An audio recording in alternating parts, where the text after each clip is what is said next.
A sede mundial das instituições gnósticas apresenta com grande satisfação a conferência Que é Gnose?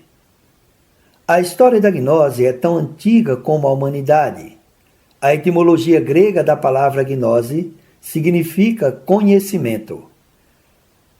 A gnose floresceu nas mais antigas civilizações da humanidade, como os assírios ou babilônicos, os persas, egípcios, chineses, gregos, druidas, hindus, maias, astecas, incas, taironas, xibixas, etc. A gnose, como escola de mistérios, sempre foi o privilégio de uma pequena elite de sábios, que cultivaram em segredo seu estudo e prática. Recordemos que os sacerdotes do Egito milenário tinham um idioma hierático, para que os demais não conhecessem sua sagrada filosofia. Da mesma forma, o grande mestre Jesus Cristo dava seus ensinamentos na Bíblia em parábolas, e ao ser questionado por um de seus discípulos, porque a eles falava com toda clareza, e à humanidade em geral ensinava com parábolas, o mestre respondeu: a vós é dado conhecer os mistérios do reino de Deus, mas aos demais falo por parábolas, para que vendo não vejam e ouvindo não entendam. Lucas capítulo 8, versículo 9 e 10 do Novo Testamento. Os mestres gnósticos e seus discípulos predicaram os ensinamentos gnóstico-cristãos nos pátios empedrados de Jerusalém, em Alexandria, na Ásia Menor, na augusta Roma dos Césares, onde levavam à prática os sagrados postulados ensinados pelo divino Redentor da humanidade, o grande mestre Jesus Cristo. E foi justamente nesses mesmos lugares onde floresceram importantes escolas gnósticas que marcaram o início da era cristã, e que se veria enriquecida pelos ensinamentos dos apóstolos e discípulos do Divino Mestre. A autognose é a revelação autêntica, é o conhecimento inspirado, o brilho da genialidade, a sabedoria intuitiva das verdades cósmicas, as experiências místicas profundas. A autognose não tem nada a ver com os raciocínios subjetivos baseados nos dados sensoriais, quer dizer, experimentados pelos sentidos sensoriais externos. Enquanto a gnose nos instrui nos mistérios divinos, a autognose, como se trata de um processo muito íntimo do ser, permite a quem o desenvolveu explicar estes mistérios. Recordemos que a frase que está escrita no pórtico do Templo de Delfos, na Grécia, "Conhece-te a ti mesmo e conhecerás o universo e os deuses", assume todo o seu sentido à luz da autognose. Em uma primeira etapa, então, é necessário receber a gnose exteriormente, com o fim de que um dia o ser humano desperte e se converta em uma fonte viva dela própria. A este respeito, Platão dizia com toda exatidão que o conhecimento consiste sobretudo em liberar a luz que há em nós, mais que em abrir as portas para entrar os que estão fora. A eterna gnose se fundamenta nos 4 pilares do conhecimento, que são ciência, arte, filosofia e religião. Na ciência, ensina a seus estudantes os profundos mistérios da natureza e do cosmos, os mistérios da vida e da morte, a reencarnação. Também dá as ferramentas precisas para poder comprovar por si mesmos que não é a primeira vez que viemos ao mundo material, que a alma se reveste de diversos corpos humanos para aprender com a experiência, e que alguns traumas ou medos que temos os seres humanos estão relacionados com eventos que marcaram a existência anterior. Compreendendo-os, podemos superar estes eventos do passado. Estudamos nossas possibilidades adormecidas. A gnose ensina o desenvolvimento dos 7 chakras, ou poderes da alma, que ao despertá-los, abrem as portas de um mundo mágico de conhecimentos e poderes como a telepatia, a clarividência, a intuição, o ouvido oculto, a compreensão dos grandes enigmas da humanidade, etc. Dentro dos estudos gnósticos, a ciência ensina as chaves da meditação, do relaxamento, a chave para as saídas em corpo astral, para visitar a eternidade e a nossos parentes que tenham ultrapassado o umbral da morte. E mais ainda, investigar por nós mesmos os grandes enigmas e mistérios da humanidade. A arte nos permite estudar e decifrar os sagrados ensinamentos que os sábios mestres das culturas antigas plasmaram em suas passagens em monolitos, cerâmicas e lendas. Para isto, nos valemos das chaves que nos legaram os sagrados mestres Litelantes e Samael Aunveor, por meio da antropologia gnóstica, que é uma antropologia psicoanalítica. Também escutando as maravilhosas melodias dos grandes mestres da música clássica, quer seja para harmonizar uma meditação ou para uma regressão a vidas passadas, igualmente para elevar nossa mística em nossas orações ou preces a Deus Todo-Poderoso ou melhorar nosso estado de ânimo. Por meio da arte, estudamos a beleza das grandes obras da literatura universal, como a Odisseia, a Divina Comédia, a Ilíada, a Eneida, as Mil e Uma Noites, o Bhagavad Gita, o Alcorão, a Bíblia, e com as chaves da simbologia universal, podemos extrair os ensinamentos ocultos ali plasmados. A filosofia é uma palavra grega cuja etimologia traduz-se como filo, amor, sofia, sabedoria, ou seja, amor pela sabedoria. Filosofia estuda o ser humano e sua forma de pensar, assim como suas diferentes tendências, de acordo com seu nível de ser, e proporciona as chaves para o conhecimento de si mesmo.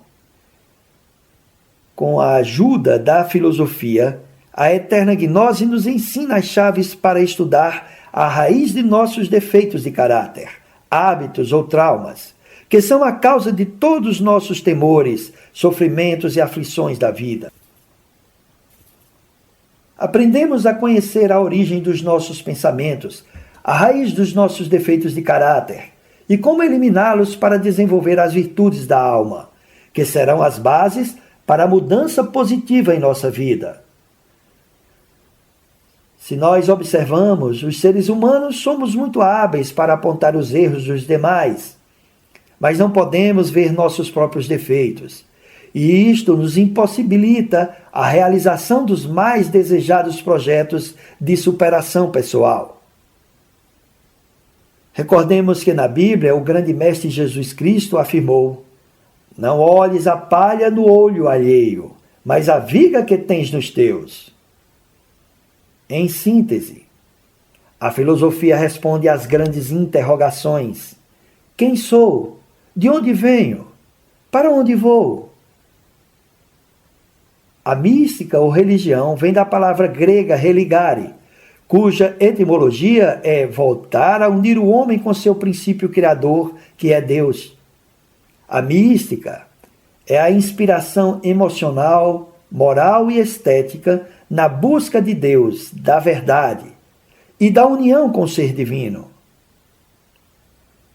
No gnosticismo se estuda a religiosidade de forma muito profunda. Sabemos que para conquistar o céu ou o paraíso, há que expulsar de nosso universo interior o eu pecador, o qual é a soma de nossos erros ou defeitos humanos, que tornam a existência amarga, e buscamos desenvolver com isto as virtudes da alma, que nos permitem despertar a consciência e conquistar o paraíso ou a felicidade. Em outras palavras, se aspiramos ingressar no céu depois da morte, é necessário conquistar o céu em nosso universo interior em vida. O gnosticismo é um processo religioso muito íntimo, natural e profundo, autêntica espiritualidade de fundo, desenvolvendo-se de instante em instante, com vivências místicas muito particulares, com doutrina e práticas próprias, e com as chaves precisas para a interpretação dos símbolos mitológicos universais. Os códices maias ou náhuas, papiros egípcios, tijolos assírios babilônicos, rolos do Mar Morto, misteriosos pergaminhos, assim como velhos hieróglifos, pirâmides, sepulcros milenares, etc., oferecem em sua profundidade simbólica um sentido gnóstico que definitivamente escapa à interpretação literal, pois jamais tiveram um valor explicativo exclusivamente intelectual. A gnose foi ensinada e praticada nas culturas antigas. Tem sido a base de toda religião autêntica. Na antiga Jerusalém, a terra querida dos profetas, foi predicada nos sermões do divino Rabi da Galileia, Mestre Jesus Cristo. Os primitivos cristãos foram gnósticos. A gnose foi levada por Paulo de Tarso e os discípulos do grande mestre, e os discípulos de seus discípulos a Roma, Grécia, Alexandria e a Ásia Menor. A gnose, com base das maiores religiões, é um funcionalismo da consciência e chegou à humanidade para ajudá-la na busca da verdade e da divindade. Dela falou Cristo Jesus na parábola do semeador. E dizia o mestre: o que tem ouvidos para ouvir, ouça. Mateus 13, de 1 a 23.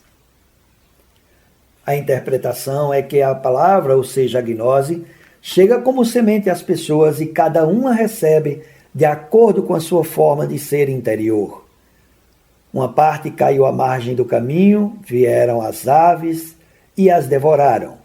Significa os pensamentos materialistas ou pessoas que têm uma mente petrificada e não permitem que chegue a elas a sabedoria do divinal. Outras caíram nos pedregais, onde não havia muita terra, e brotaram por um instante, por não ter profundidade na terra. Porém, quando saiu o sol, as queimou, e como não tinham raízes profundas, secaram.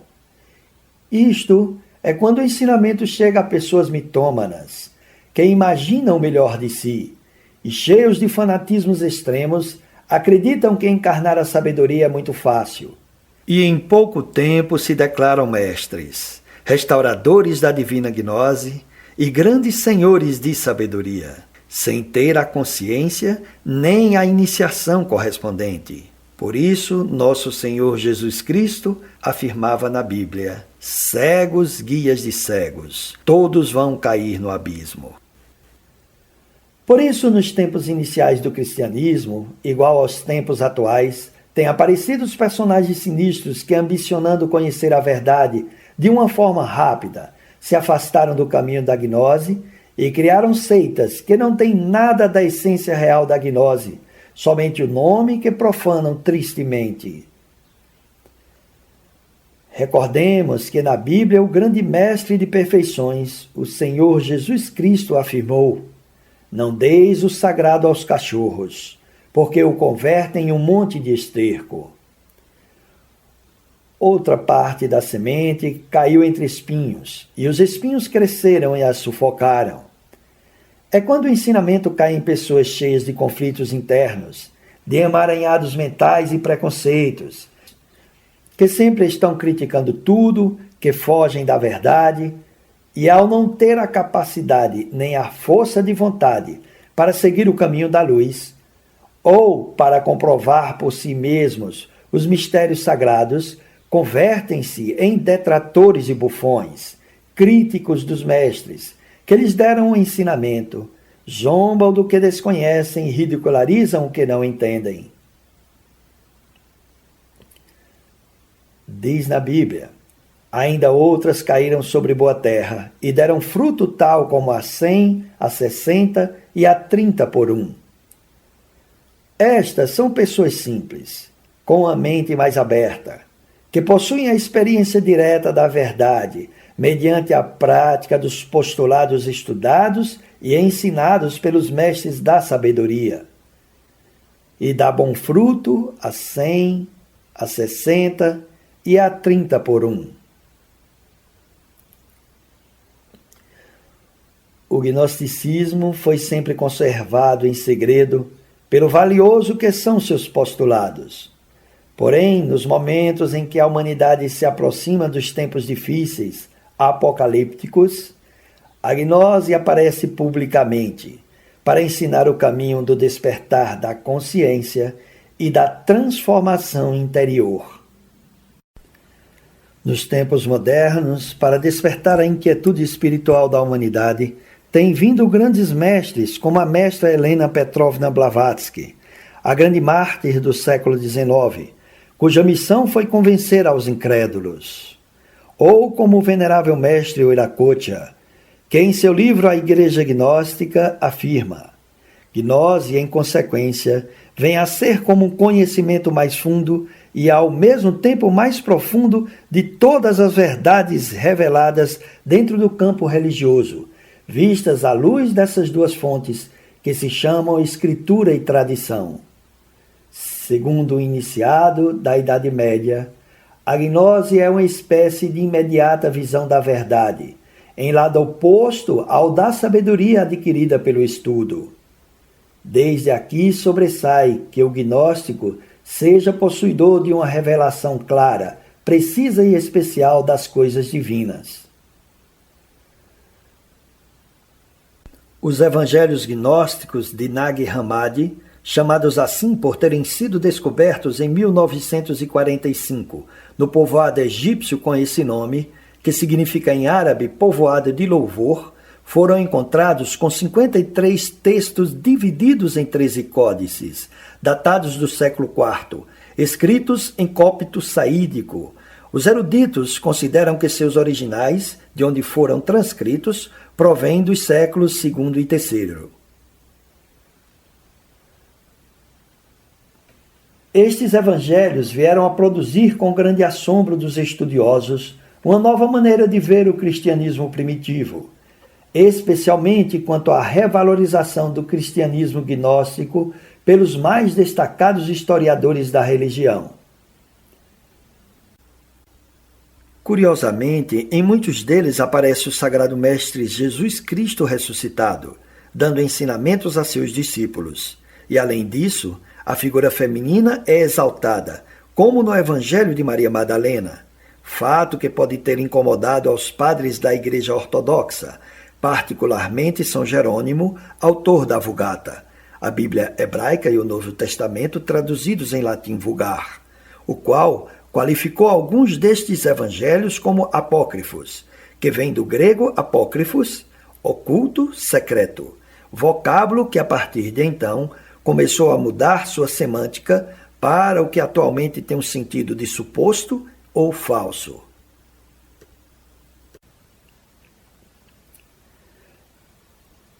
Não é nenhuma novidade na tradição judeu-cristã a existência de evangelhos considerados não oficiais pelos ortodoxos, como o caso do Evangelho hebreu de Enoque, que relata as extraordinárias experiências místicas do Rabi Ismael nos distintos planos celestiais. É um fato histórico que os gnósticos foram os primeiros teólogos do cristianismo, os quais aplicaram a filosofia grega a esta nova corrente religiosa. Porém, os evangelhos gnósticos vão mais além da teologia ou da filosofia. Pertencem realmente à iluminação crística e à experiência mística direta, pois sem essas ferramentas sagradas se dificulta sua compreensão. O primeiro evangelho gnóstico que foi conhecido na época moderna é a Pistis Sophia, que significa em grego fé e sabedoria, cujo texto em copto está guardado no Museu Britânico e foi descoberto em fins do século XVIII. Este livro é chamado a Bíblia Gnóstica. Se você deseja estudar gnose, está cordialmente convidado a nossas conferências presenciais, podendo assisti-las em nossas salas de conferências, cujos endereços encontrará em nossas páginas web. Também oferecemos nossos ciclos de conferências em nossas salas virtuais, todos os dias da semana. Estas conferências são totalmente gratuitas. A nombre de la sede mundial de las instituciones gnósticas y de sus instituciones, Iglisao, la Iglesia y la Institución Cristiana Gnóstica Litelantes y Samael Aumbeor, y Olintlamatina, Movimiento Gnóstico de Antropología, agradecemos por su fina atención. Habló para ustedes Gabriel Ignacio Muñoz.